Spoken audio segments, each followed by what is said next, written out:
আমার মাকে মাটিতে খাবার দিয়ে খাওয়ালে তো, এবার দেখো তোমার কি হয়।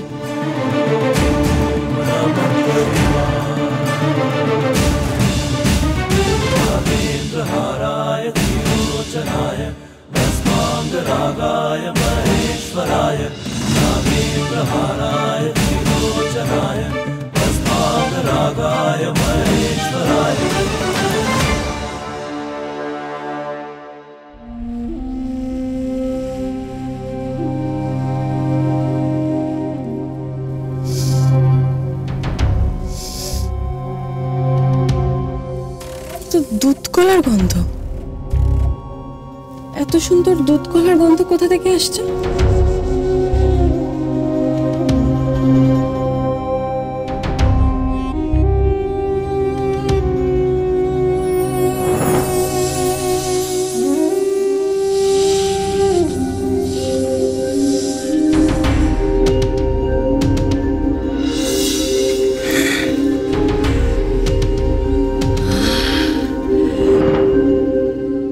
এ তো দুধ কলা, যেন আমারই জন্য কেউ সাজিয়ে রেখেছে।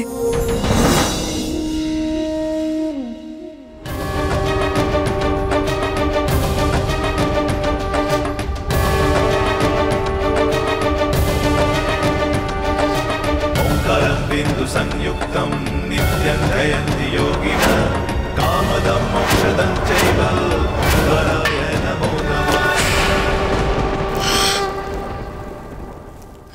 কি বাড়িটা হাত থেকে হঠাৎ পড়ে গেল কি করে?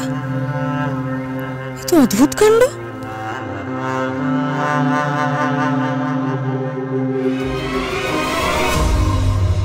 যাকে মেঝেতে পড়েছে তো কি হয়েছে, মেঝে তো রোজই ভালো করে মোছা হয়, আমি মেঝে থেকে চেটে চেটে খেয়ে ফেলি।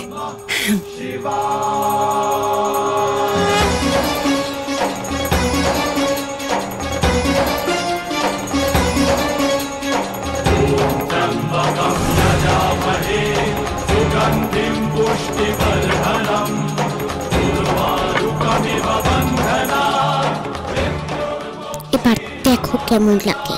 আমার মাকে তুমি মেঝে থেকে ভাত তুলে খাইয়েছিলে না, আমিও তোমাকে খাওয়ালাম। আমার মাকে কষ্ট দেওয়ার শাস্তি দিলাম।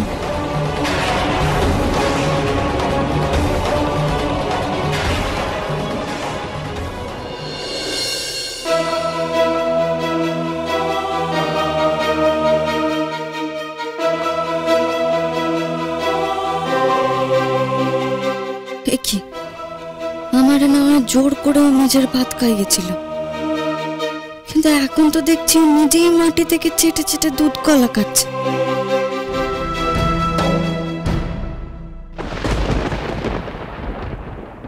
এই রে, পঞ্চমী কি ওকে দেখে ফেললো নাকি? তার মানে ওই কিছু একটা করেছে।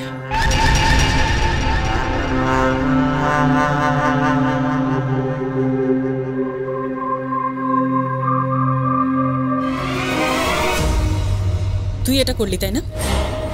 আমি? তুই না তো কে? তুই ছাড়া এখানে আর কে আছে? ইচ্ছে করে বাটিটা ফেলে দিয়ে এখন সাধু সাজছিস? আমি কেন ফেলতে যাব? তুমি তো হাপুস হুপুস করে মেঝে থেকে তুলে খাচ্ছিলে দেখে আমি দাঁড়িয়ে পড়লাম।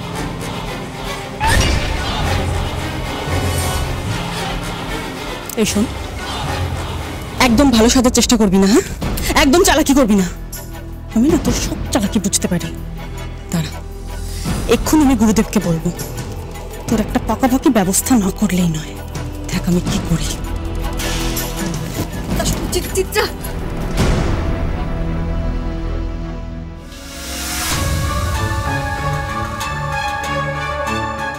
ও এই তো পঞ্চমী, কোথায় কোথায় তোমাকে খুঁজছি। তুমি না আমাকে বেকার শুধু শুধু শাশুড়ি মার পেছনে পাঠালে। কেন কেন? আরে কিছুক্ষণ তো আমি পেছনে পেছনেই যাচ্ছিলাম, দেখতে পাচ্ছিলাম, কিন্তু তারপর বুঝতে পারলাম না উবে গেল নাকি কিছুই বুঝতে পারছি না। উবে গেল? তা কি করে সম্ভব? আমার তো লক্ষণ ভালো ঠেকছে না। জামাইবাবু, চোখ কান খোলা রাখতে হবে। আমার আমার ভালো ঠেকছে না। ভালো ঠেকছে না মানে? কেন বলো তো? মানে শাশুড়ি মা উবে যাচ্ছে, এটা তো সত্যি ভালো লক্ষণ না। আমার সন্দেহ হচ্ছে ওরা মা ঠাকুরনের সাথে কিছু করছে না তো। এই পঞ্চমী, শোনো না, বলছি তোমার কাছে পেট খারাপের ওষুধ আছে গো? হ্যাঁ, ওই দুপুরবেলা খাওয়া দাওয়ার পর আমার না কিরকম পেটটা গড়বড় করছে। শোনো না, আমি বরং রাত্রিবেলা তোমারে দুধ দিয়ে সেদ্ধ চিড়ে মেখে দেবো, নইলে দই চিড়ে, কেমন? আহা, আমি তো দই চিড়েই খাচ্ছিলাম, কিন্তু মুখেই তো দিতে পারলাম না। কেন? কেন? জেঠিমুনির মনে হয় রাম খিদে পেয়েছে, বুঝলে? মা ঠাকুরন ফিরেছেন? হ্যাঁ, আরে ফিরে আমাকে দেখলো ওই এক বাটি দই চিড়ে খেতে, তারপর আর তর্স হইল না, পুরো আমার থেকে ওই বাটিটা নিয়ে মানে পুরো গড়বড় করে খেয়ে নিল। তাহলে হয়তো উপোস করে বাবুর জন্য মানসিক করতে গেছিলেন, তো এতক্ষণ কাদা না করে খিদে পেয়ে গেছে হয়তো। কিন্তু তার জন্য দই চিড়ে খেলেন কেন? এসব খাবার তো মা ঠাকুরন কোনো কালেই খান না। বলছি যে উনি এখন কোথায় আছেন গো?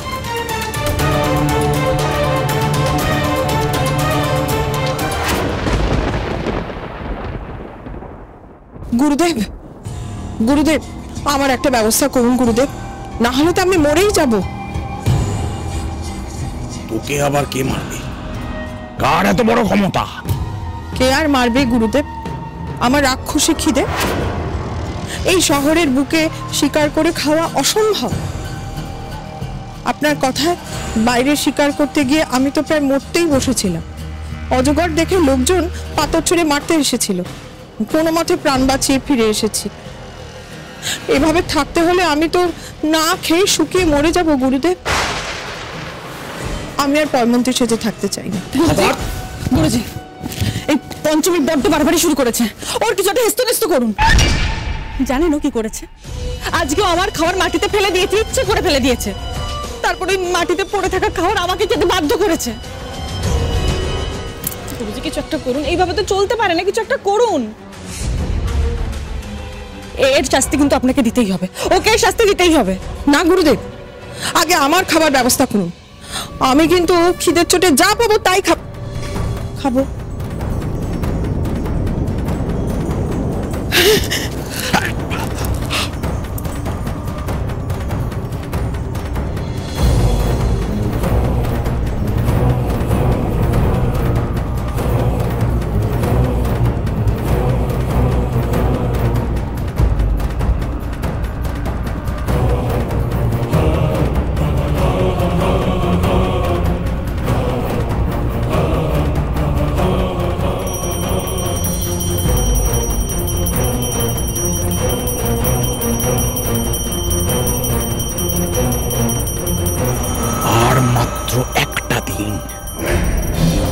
তারপরেই পঞ্চমী মরবে, মরবে।